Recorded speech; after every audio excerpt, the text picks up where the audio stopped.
and yes, there is indeed a lot of very, very, very wealthy people who are not happy because it's not the money that makes them happy.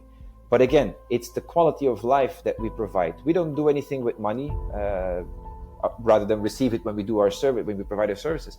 But the quality of life is something that is very important. And we like to bring that to the people, not just to those who have the money, but also those who provide the service. Because if they have a good quality of life, they will also provide with a better quality for their employers.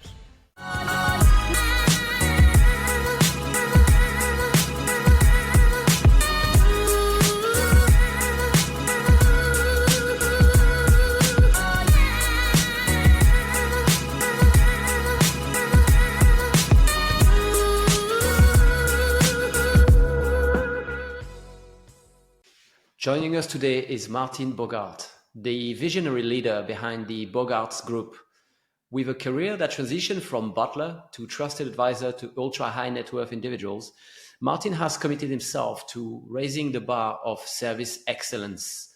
In this episode, Maarten answers questions about the future of the ultra-high net worth industry and explores ways to enhance it.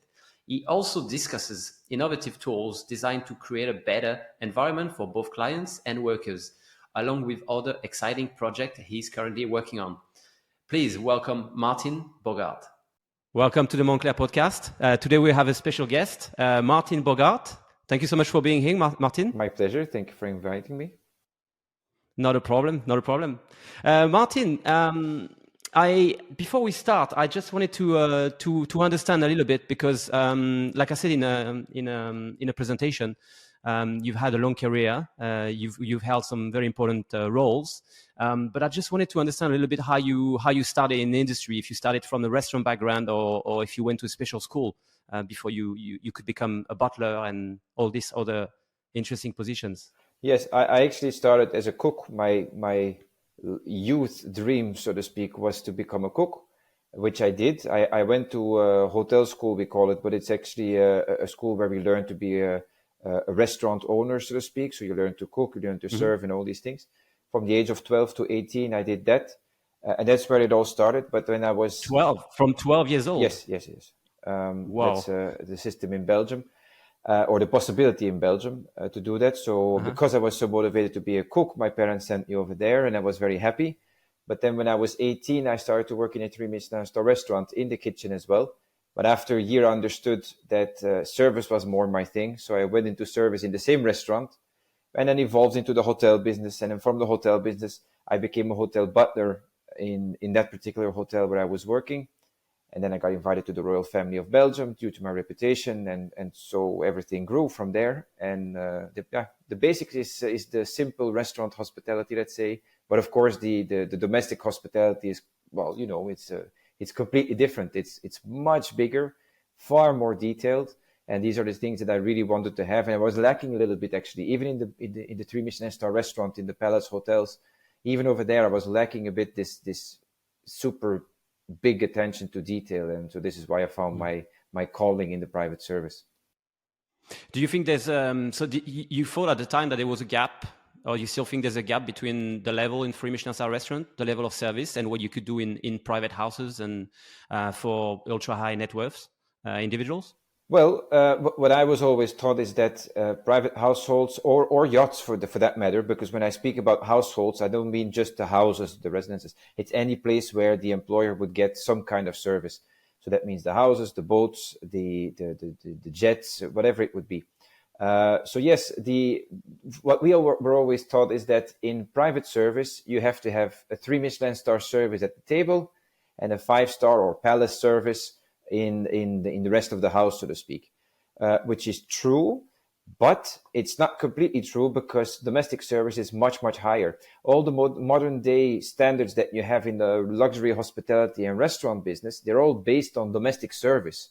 From 100, or maybe a little more than 100 years ago, but still, all these service techniques that we have, cooking techniques as well, they're all born in private residences of the aristocracy that was living at that time, and now the hotel business is just copying, so to speak.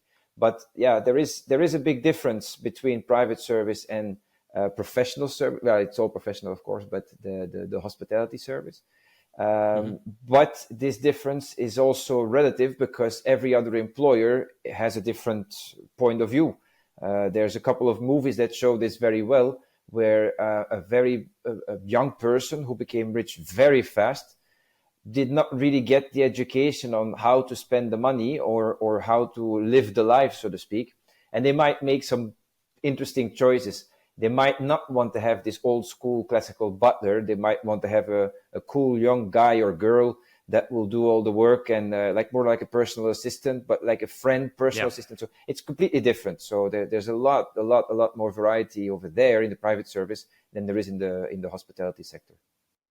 Yeah, there's something you've written, and I'm going to quote you on that. You said the biggest amount of money does not provide the biggest amount of comfort. Can you develop that? Can you explain a bit what you meant by that? I very often, when I speak to my clients as well, I tell them that you have all the money in the world. You can literally buy anything you want, literally. But there's one thing you cannot buy, and that's quality. Now, you can buy quality materials and products, and you can build a quality boat. Obviously, you can do all that. But the quality of service and the quality of comfort is something that you cannot buy. It's not possible to put money on the table and get an equal amount of quality for that. Quality of service and quality of comfort are things that need to be put in place. So we need to provide, us as domestic professionals, let's say, or private service professionals, we need to make sure that everything is in place to provide quality service and quality comfort to our employers.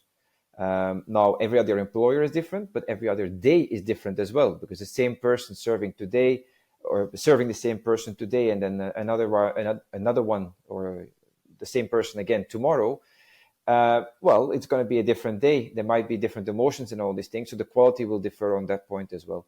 So the quality is something that cannot be bought. It needs to be put in place. And then there's other standards that count than financial ones.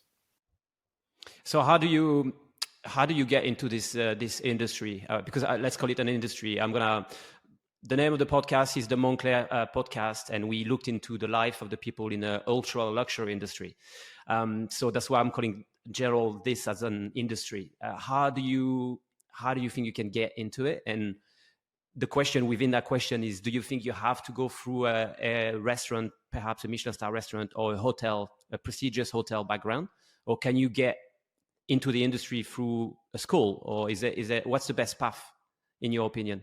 I'm a very big advocate, let's say, of learning by your own mistakes, and then obviously having good mentors, having people that support you, that believe in you, and obviously you need to believe in yourself in the first place. You really need to have a vocation rather than a motivation, because it's not for everybody. Of course, working for, let's call it in a not so nice way, for rich people, everybody would want to do it because the rich people pay a lot of money. That's not always true. But there is a big motivation, more maybe because just of the prestige, let's say. But really to get there and to have a career and work at the level, but we work at quite high levels because our clients are those very, very, very high level people, if not the highest.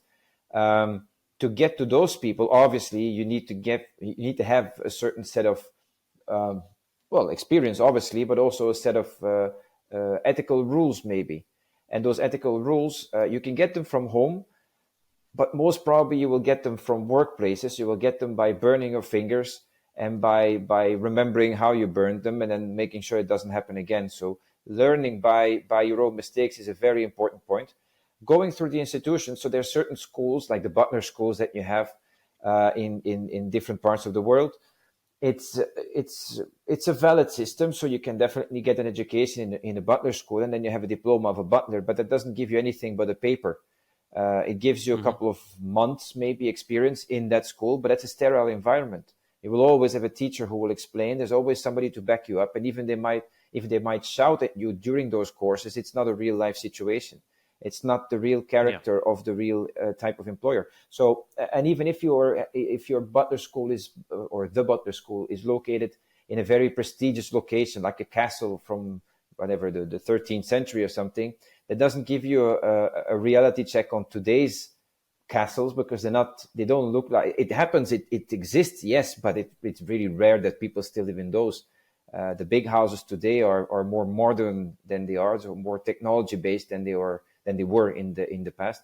So the educational institutions, yes, there is a possibility to get forward, but I would not say that it's really something that will give you a big push.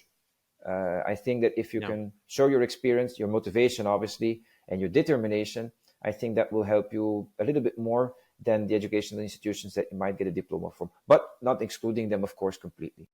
You mentioned the technology in these houses, no matter if they are new or old or renovated. Do you think that has it been any shift in the techniques, not the techniques, but the equipment and the technology that comes into these houses? Is there anything that you see now that is being implemented into the houses that really helps you to deliver the level of service you're supposed to? Well, there's obviously different things. A long time ago, even before electricity, there were these big cords in each room where the employers could just pull the cord and there was a bell ringing in the staff quarters, so they would know where to go and help the employers. Right now, there was an evolution. At a certain moment, they had these bells, and they are still used. Actually, it's underneath the table, for example, so that the hostess can ring the bell when the servers can come in to clear the table or set the table, whatever they would have to do. But even those bells are outdated already now, because they still exist. But I mean, it's more. They have this on Superyacht. They have this actually, yeah. But it's more of an iPad, and you click the button to call within the crew mess, so you can get some attention if you feel like you need something. Yeah, exactly, and that's what I was getting at. So the iPad, that was or any pad kind of thing, that is the next step, or was the next step, because it's already an outdated step. Even though it still used a very big amount of time. But before we had these pads or the smartphones and all these things, it would be just a simple button, like you have a doorbell, so to speak, something in that sense. There's watches that vibrate, so that people don't have to have a sound, but they feel the vibration, so they can check which room was rung from. The iPads, as you say, that all works, of course, but this is just to call a person. If you want to check your security system, then you also need some kind of system that has all the cameras and that everything is combined. Now, if we speak about our type of clients, they don't check it themselves. They have like literally dozens of people that check this for them. They just don't. They care a lot, but they don't have time to look at these things. Now, they don't need to. They have people for that. Exactly. If you have a small household, like let's say with 5 staff, then you will probably check some things yourself, because not all the staff will be working all the time. We have clients that have 500 people in one house, so then you're not going to check the small details as an employer then. But then you need good staff, and of course the good staff, they need good management. Good management is done by good managers, but also technology helps a lot. And so this is one of the things as well, which at this moment I feel is lacking. But we're building it. It's a household management system that is really a computer program that manages everything, not just the temperature or the windows opening, closing, those kind of things that are important, but also really management about literally everything that goes on in the operational part. Okay. Tell me more about this. So this is a management system. Is it a software? Is it actual hardware that you would put in place into the house as well? Or is it something that complements already the existing system, and it's just a frame or systems to help house managers and executive PAs and butlers and all these people? Is that what it is? Is it a software, or is it the whole education system around it as well? Well, we never provide with just one thing. We always bring complex solutions, because as I mentioned before, if you want to deliver quality, it's not just one fixed solution. It's not buy this software, for example, and everything will be quality in your life. So it's a part of a whole system.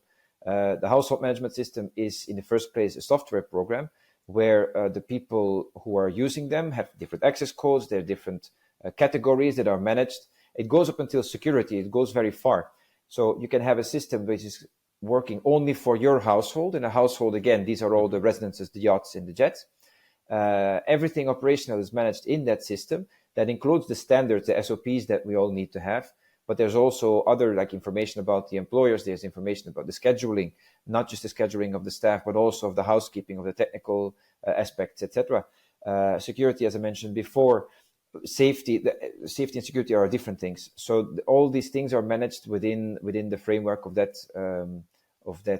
software. However, if we just say, well, here's the software, now your household is going to be qualitative, then we're going to be lying. That's not possible. So before we can implement the system, we always do an assessment to understand how is the household working right now? What can we do to improve it to the best of the standards? And the best of the standards, that would be the standards that likes the employer, that the employer really would like, or what makes him happy. That's the first thing we do. Then we implement the system, but we also implement the quality culture. And the quality culture is something that it goes further than just the SOPs. Because if you just have SOPs, like everywhere, the hotels have them, obviously the yachts have them as well. This is how you serve a table. This is how you do whatever, the turn down service. It's very good to have these standards, and you need to have them. But if you follow these standards to the rule, to the letter, I mean, and then there's no human aspect to it, well, then you might get a bit of a robot kind of feeling if you do it in front of guests, of course. Mm-hmm. And therefore, we implement quality cultures, which are really like a culture. Like, for example, if you would have on a boat, you would have a quality culture. That means that anybody who leaves the boat and then another person comes in, it's easy to replace this person because we can already identify the right person that fits this profile for this quality culture. But also, when a new person comes in, it's like a movement. It's like water flowing in the river. It just, everybody goes in the same direction, and there's no struggle on, yeah, this is not my job, or I don't want to do it like that, or we have to smile all the time. Really, it's an automatic thing because everybody does it. It is a culture, and so this is why we call it the quality culture. And this is something that is very important with this household management system as well, as a support system, let's say. Yeah. So how big does the house have to be to implement this system? Is it one size fit all, and you just add component to it depending on the size of the house? Or is it just a core essential rules and techniques and systems that you put in place, and that you can just grow based on that structure, that frame? No, it's actually very, very detailed. And obviously, if you have a household of 5 people, again, 5 staff, or you have one of 500, to exaggerate a bit the example. There's people who have more. This is not 500, is not the most. But it gives a bit of a perspective. Then obviously, if you have the big households where one employer has several houses, several boats, several jets, then obviously you need one system to manage all those things. However, the system will be the same for a small household, but because there's only 5 staff, for example, in one house, then, well, you don't need that much detail. You will just not use those details. But we want to offer the complete possibility to any user to completely use it as much as they want, because, again, too much details in a small household, that will be annoying. But too little details in a big household, that will be deadly, because you're going to lose quality, and service is going to go backwards. So what we do for the small households, like the 5 people staff, let's say, up to 10 really, is that we will have one online system. It's the same system, but it's online, and it's managed by a dedicated house manager that physically will come by once per week, and all the rest he will do online to manage the household. So it's slightly different. It is actually the same, but it's slightly different, but to adapt to any size of the household, because not everybody has 500 people in their house or on their boat. Some people do, but the other people, we want to help them as well, and therefore we adapt the system to the clients at hand. Yeah, and I suppose this is the fruit of many years of work on your side, all the years you spent in this private residences and hotels and all of your travel. That takes me to something I read on your profile, is that you spend a bit of time in Russia. How did you end up there? And how come? Well, actually, when I was in the hotel still, I was a hotel butler, and I was making a reputation at that moment. So I served all in all, in the course of 5 years, more or less, I served about 100 very, very high level and different types of people. Many presidents, royals, etc. But also famous people, just like pop stars and actors and those kind of things. It was very interesting because it was very diverse, a lot of different nationalities, religions, cultures. It was very, very interesting. But then I started to get comments from people saying that you should move to London. You should go in London and work for the Russians over there because they pay big money. Interesting. Yeah. Interesting. But this was in the beginning of the 2000s, so it's quite a while ago.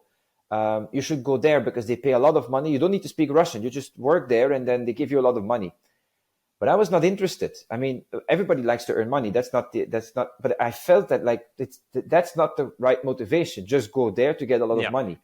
So I dropped the idea. But then in 2006, I went to Russia the first time because we had a colleague who invited literally everybody in the hotel to go to Russia. There was only one crazy guy who actually did it, me. Went there. I fell in love with the country, not even with the girl that invited me because that was different. They were a different situation. But I really felt that there's a very, very high level of hospitality at home in their houses when they receive people. And so I felt that there's something to do over there. So in 2012, it took some years. In 2012, I moved there because I wanted to open my companies over there. And it proved to be the right choice because I learned the language. I did not study it. I just, by being there, I worked with a translator in the beginning. I pick up languages by listening. So I listened a lot and then I learned the language. I started to see possibilities in this gap between the domestic hospitality, which was a very high level, even at the private houses, I mean, and then the professional hospitality, which was in the hotels, restaurants, which was not really at the high level it should be or could be. So I started to see some opportunities over there. But I worked in hospitality, like the restaurants, hotels, quite little in all. There was a couple of hotels that wanted to have butler training, which I helped them with. Some restaurants for the high-level service, which I helped them with. But most of the time, I was consulting the private residences. And that started small. I think my first residence was only 20 people. Oh, it's a nice number already, of course, but it was 20 people staff. But then it grew very, very big. So Russia and all the CIS, almost all the CIS countries I visited, served quite some presidents as well, helped with quite some private projects of theirs. So then that grew over there. But then, of course, knowing the country, knowing the culture, knowing the people, it was not like going to London quickly to get some money. It was really going in through the back door, understanding completely, immersing myself completely in the culture, the language, etc., to understand how can I serve them better. And so this is what the success in the Russian-speaking countries in general has provoked in a good way. Interesting, really interesting. And then, so now, so how many years did you spend in Russia? In total, I lived there for 10 years. The last 2 years that I was there, I was a bit on and off because we moved to Monaco. And so I was living half-time in Monaco, half-time in Moscow. But all in all, 10 years. So yeah, that's a good number of years already. That's a good amount of time. Yeah, that's a good amount of time. So you said you speak Russian fluently now? Yes. So how many languages do you speak? 5. Because I think there's quite a few there. 5. Wow, that's incredible. Well, I've been blessed with a good hearing, I suppose. I'm not saying it's easy, but it's a bit more comfortable on being in a country, listening to the language and the people, understanding what they're saying and trying to copy, and then that's how it gets going. Yeah. And when you were in Russia, did you so you said you went there to learn? Did you went there to teach as well? The level of service you've achieved? Did you help some household multiple times, or did you? My question is basically, did you go as a one-man show and help them, or did you set up a school, or did you set up your company there? Yeah, the intention to go over there was not to learn. It was really when I went there the first time, just as a visit, and I wanted to understand more about the country, to see if all the stereotypes were really true. But when I moved there, I really wanted to open my companies over there because I saw the business opportunity there. And so, yes, I worked for quite some very, very high-level people, very, very big residences. There's really quite some interesting places over there. So I applied all the knowledge that I had already from before, from the royal families and the embassies where I worked and the private service things that I've done. Applied all that to help them in a way improve their lives. And this sounds a bit strange, of course, but at least improve the quality of their lives by getting the quality service. Because if you have staff, and we see this in the Middle East as well, if you have staff that is in your household, You don't pay them that much money. They come from certain countries. They're not really highly skilled in their professions. Well, you cannot really expect a very high level of quality from these people. However, we then determined that there's certain frameworks. We always create a foundation in a household and then the framework within which the staff will work. And if they get that, and then they have the system that they will be able to follow, the quality will significantly improve. And so this has worked quite well. And then, yeah, we had quite some clients as well over there at that time. Yeah. And now you're living in Monaco full time. Is that correct? Yes. At this moment, yes. Well, we're about to move. We're buying a house in Menton, but yeah, we're in the south of France at least. Yes. In south of France, yeah, a big change, no? Culturally and the climate and everything. It's well, yes and no. I'm Belgian, so yeah, the climate for sure. It's much better over here than it is in for sure in Belgium. Moscow is quite nice in summer as well, but yeah, the climate is a bit better, of course, in the south of France. Culturally, I'm again because I'm Western European, because I'm Belgian. I knew something. I traveled a lot to France before moving here, and then before even when I was a child. So I understand a little bit about the culture and all these things. So that's not a big shock, but sometimes there is a bit of a shock in seeing how things are evolving.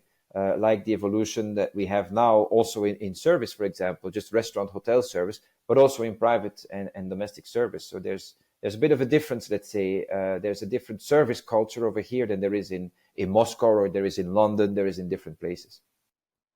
Yeah. So Maarten, now you are running the Bogart Group full time.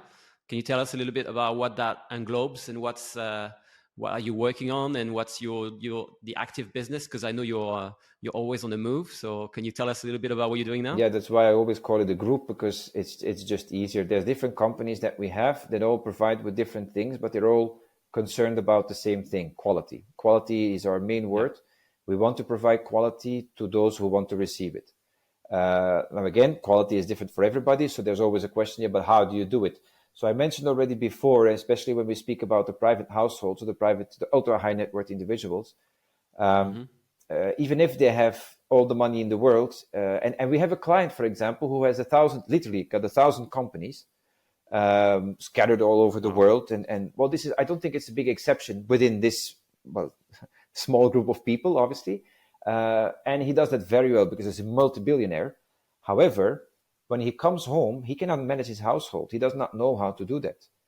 If he has 100 people working in his house, which is a palace, well, he comes home and there's a problem, but he does not know how to solve it. He can manage tens of thousands of people that work for him over the whole world. That's not a problem. But in his own household with 100 people, let's say, or his own house, that's not possible. So you need specialized people for that. So this is something that we pride ourselves on that we do.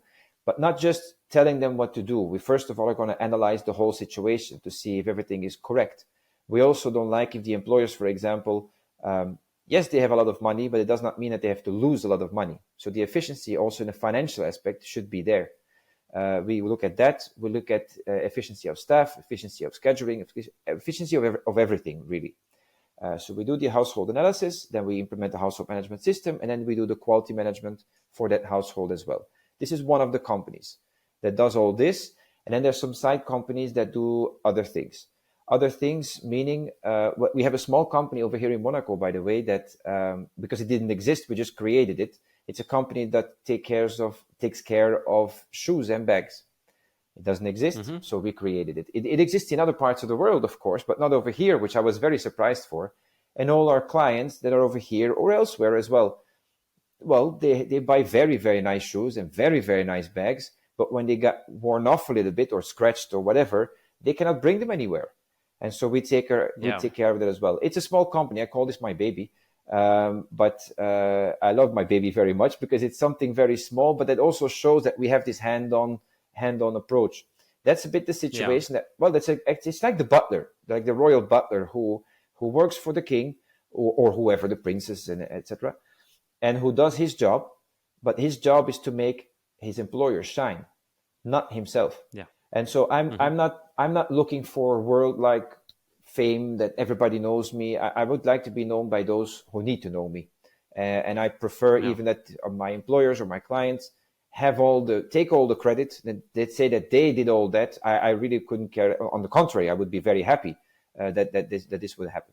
Another company that we have, this is actually one that we're starting now, because of the quality of service going backwards. Unfortunately, it's going down in many sectors, yachting, private service, but also the hospitality service. We have created an application now that will improve the quality of service.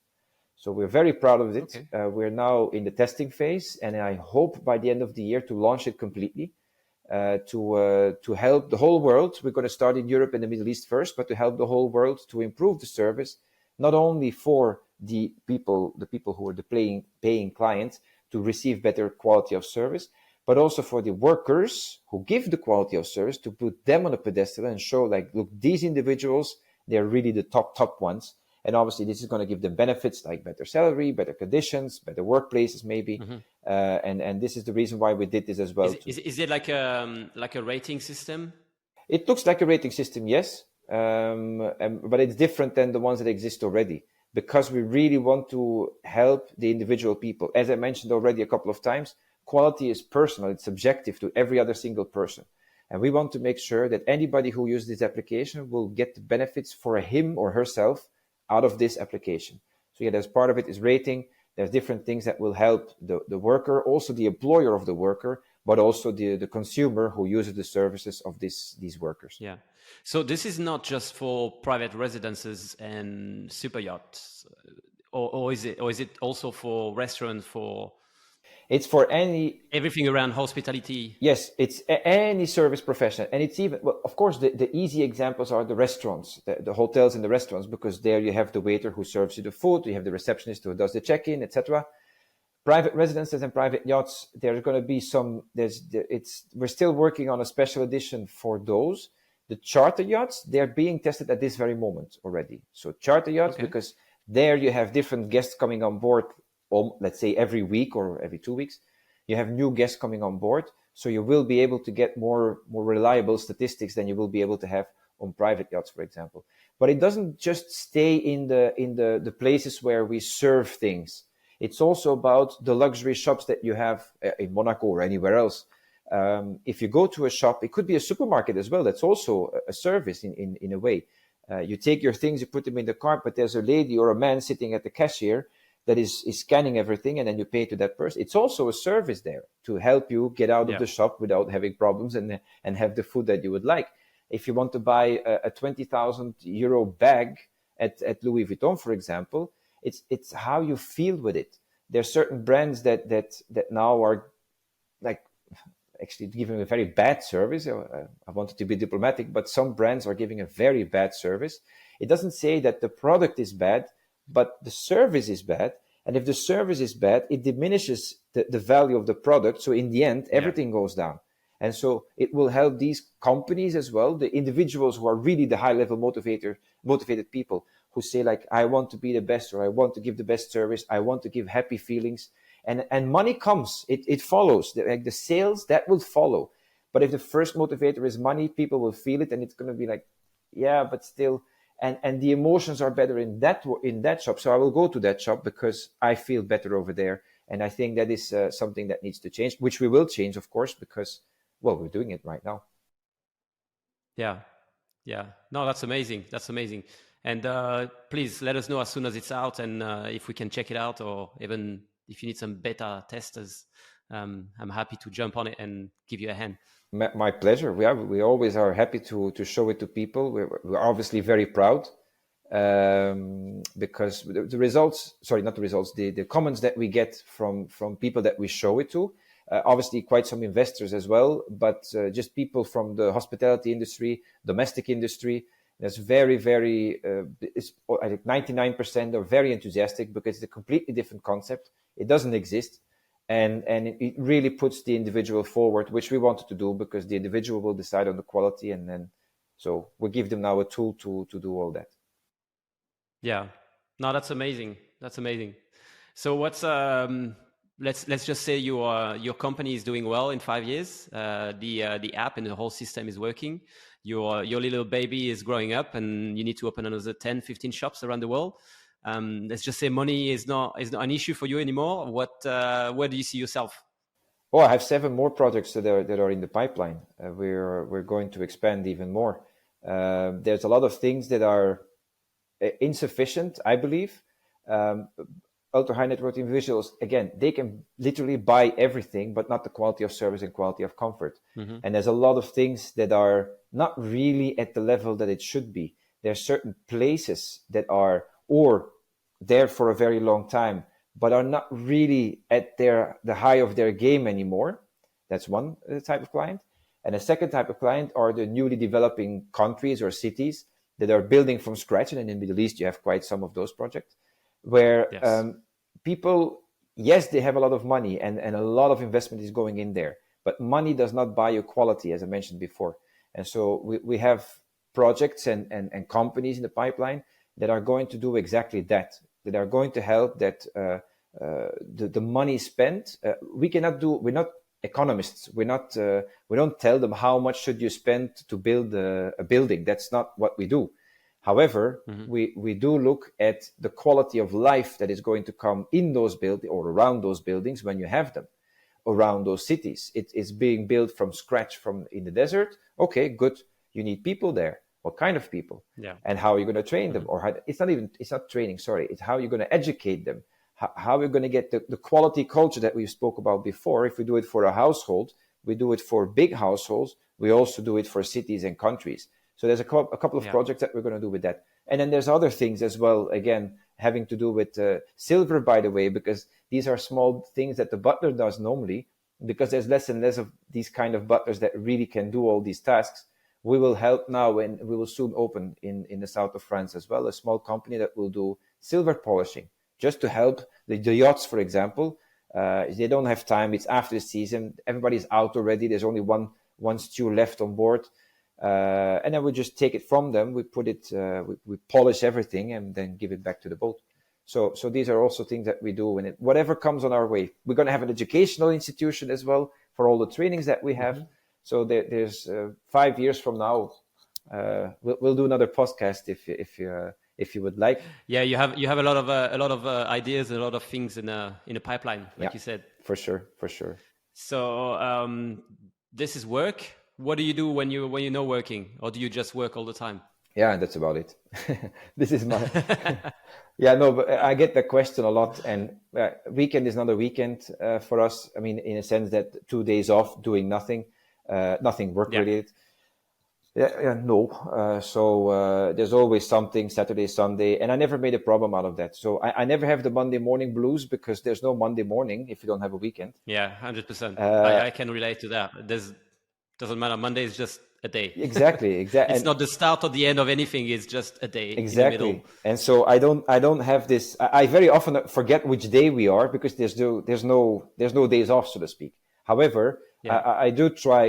We have 4 children with my wife, so I do try to. That keeps you busy too. To be with them a little bit. I try to be there for dinner when I'm here, when I'm not traveling, of course.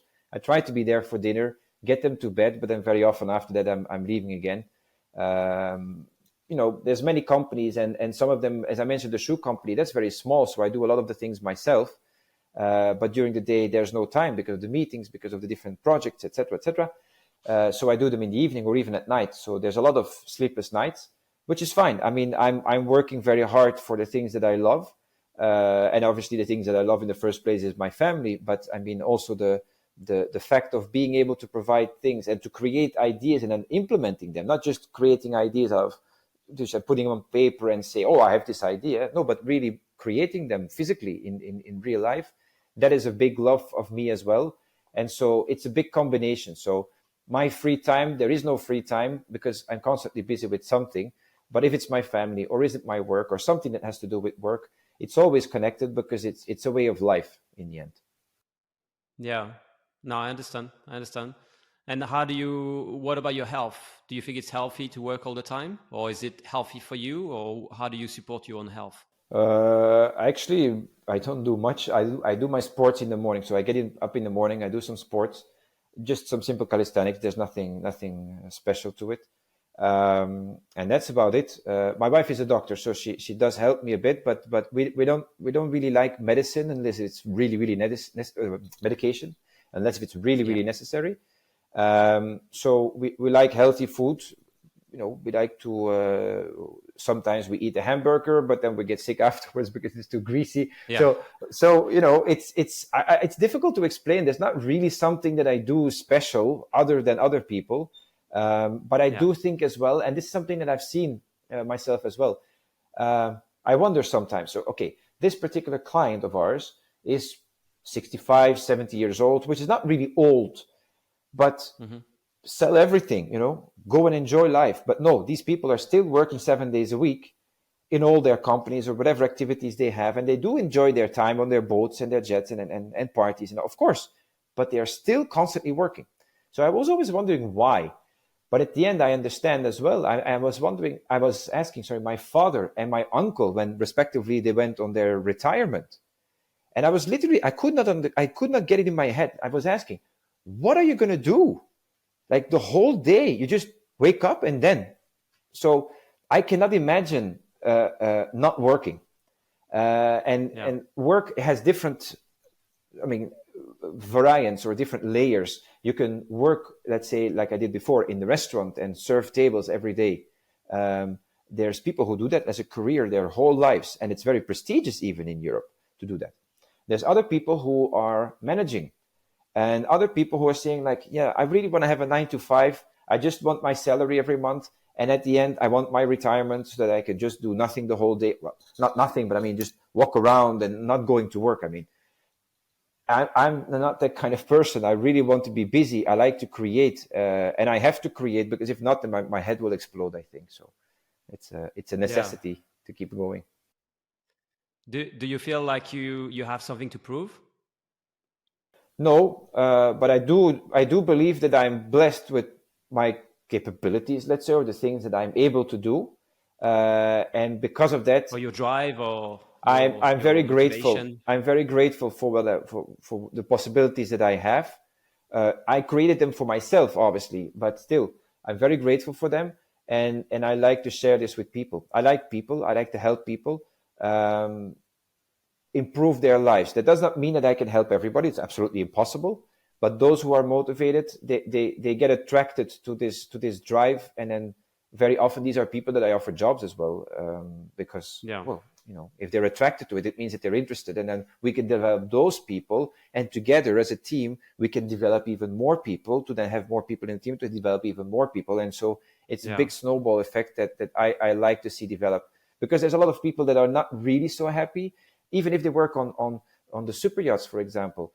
It's fantastic, it's great, it's super. But Maarten, there is a lot of billionaires that are not happy as well. Exactly. So it doesn't matter what you do, it's how you feel. And actually, we help those as well, but it's not a company. It's more like a friend at that moment. I'm showing my double fingers now, the hyphens.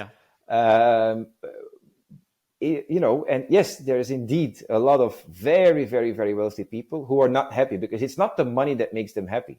But again, it's the quality of life that we provide. We don't do anything with money, rather than receive it when we do our service, when we provide our services. But the quality of life is something that is very important, and we like to bring that to the people, not just to those who have the money, but also those who provide the service. Because if they have a good quality of life, they will also provide with a better quality for their employers.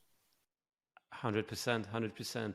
You got to treat people the way you want to be treated, and that comes back to you 100% of the time. Exactly. Yeah. So what's the let's say there's a young waiter in a restaurant somewhere, waiter or waitress, and he or she is interested in becoming a butler for one of these ultra high net worth individuals. What advice would you give, or what career path, or what's the best way to get there? Well, first of all, the word butler, we also use it as a general term to describe the person who is managing the household. Let's call it like that for the moment. But so the butler, every other country almost has a different definition of the word butler. So it's all a bit relative. So this is why we were going to say that the butler is the person who is managing the household. So different staff, one household. the best way to manage people is to understand exactly what they do. So if you want to manage the cleaning staff, the service staff, the kitchen staff, the whichever staff that there would be, you have to understand what they do, and not just understand by reading a book. You have to physically do it. So if really you want to go to this very high level, work the jobs, go through the dirt. My very first job, by the way, when I was 14, it was a dishwasher, because my father taught me exactly that lesson. If you want to be a chef in the kitchen and you want to manage those people, you have to understand what they do. And a dishwasher is part of your team, so you're going to wash dishes first. So I did. And I think that was a very valuable lesson, that to be humble, no matter how high you get, there's always people who are on the lower level at this moment. They might grow. They might want to just be on the same level all the time, but they just want to provide for their family. That also deserves a lot of respect. There's people who might be able to do more. They don't believe it. Yeah. They don't know it. Again, so there's so many different people. When you're at that high level, it's very nice to be able to develop those people, to help them, to lead by example, and to bring them forward. And to lead by example, in my opinion, of course, you can only do that really if you understand some small details of the difficulties that you have serving a restaurant table every single day until the night, and maybe have a second shift, in a night shift, for example, in a hotel. I did that actually for a year. Going crazy because you sleep only 2 hours per night, but you have to do this because you're just so crazy enough to for low salary to do all that, not knowing why. These people, they will go far, but they need motivation. So if you want to get to a high level, never give up, work hard. Nothing should be too much, like work. Obviously, respect yourself. You should not make yourself do very illegal things, for example. But the more experience you can get, the better it will be, and the better manager you will be as well, because the more you get these emotional tribulations maybe during your career, the more you can relate to your staff in the future that you will be managing. Yeah. So the best butlers are those with the gray hairs, actually, not physical gray hairs, but the gray hairs of wisdom, of experience. Yeah. And how, because we talked a lot about all these families, and some of them have, like you say, 5 staff, some have 500 staff. This is all very well, but how, when you get into this industry, how do you vet this family? How do you make sure you don't end up working for someone with a lot of red flags? What's the advice you would give to someone when they get offered a position? Is there something to look out for, something to avoid? Well, the recruitment agencies will help to find a job. And then normally, if they're a bit of a high level agency, they will also say, look, this is a very difficult client. Many people leave there very fast. The salary is higher, but you have to understand these and these and these points. This is what the professional agency will do of a high level. Mm-hmm. If you have an agency that is just like, somebody needs workers, you're a worker, go there, go work, give me money because I need my commission, obviously. And then, we'll see what happens. There's a big difference there. So, but the agencies can get you into jobs that you would like to have in certain households. However, the word to mouth is always the best. And if somebody says, okay, this guy or this girl is very high level, I want to hire this girl in my house, or I have this person working for me, she wants to leave, but I think that your house might be able to use this kind of person. It could be industry professionals. I get a lot of questions of people asking me, do you have somebody for this position, or do you know somebody who does that? Because they like to have this they trust my opinion, because of the things that I've done and do. And I like to give them valuable people. But to get those valuable people, you need to meet them. And obviously, if you don't meet them, then, you cannot recommend them. But again, just meeting a person that says, I'm a good professional, doesn't make that good professional a good professional. So there's a lot of details to it. It's about getting yourself out there, not making a big publicity for yourself don't become a social media star to go and work for a very high level client. It does not match. Become a social media star, like you maybe with the podcast, and I do wish that it works out very well.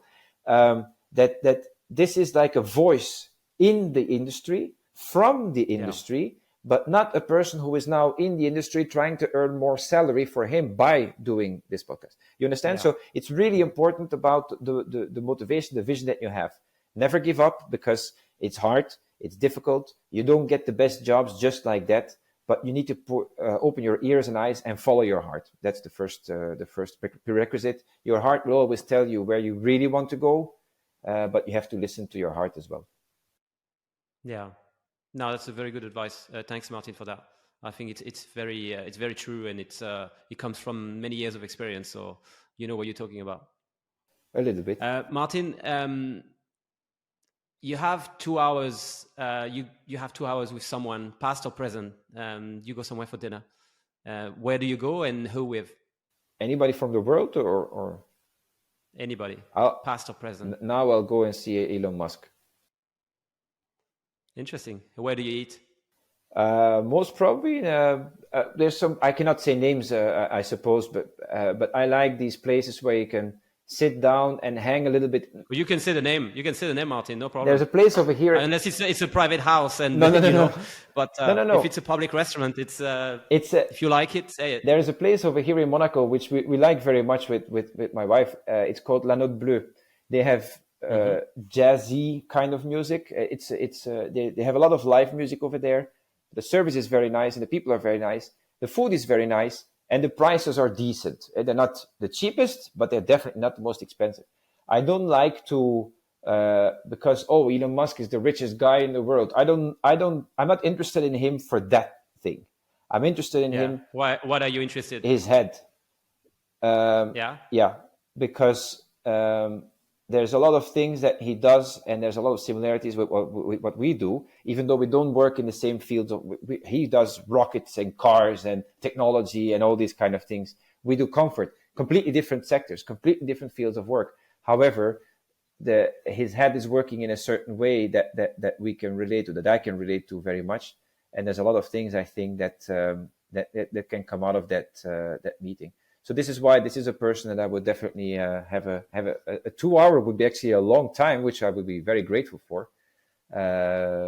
First meeting, first dinner, and then we'll probably become friends afterwards. Yeah, no, that's cool. That's a good guess. I think they would be definitely very interesting. And you're right, 2 hours would be a long time taking out of his schedule. Yeah.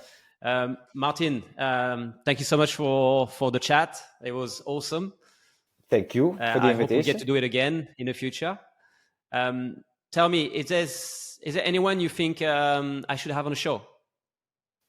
No, because obviously you should have many people on the show. But the names I would say to you right now are names that are not going to be very famous.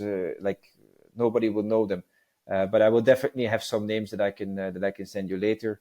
People that would be interesting to speak to. I don't need famous people. I just need people that are interesting, that have a story to tell, and that want to share their path and their journey. Yeah, and that's all we need. Yeah, very well. I will send you a couple of names. Thank you so much, Maarten. It was a pleasure to have you. I hope you enjoyed as well. Yeah, for sure. Thank you very much. I'll be gladly coming back whichever next time, but for sure. Thank you very much for the invitation. Thanks, Maarten. See you soon.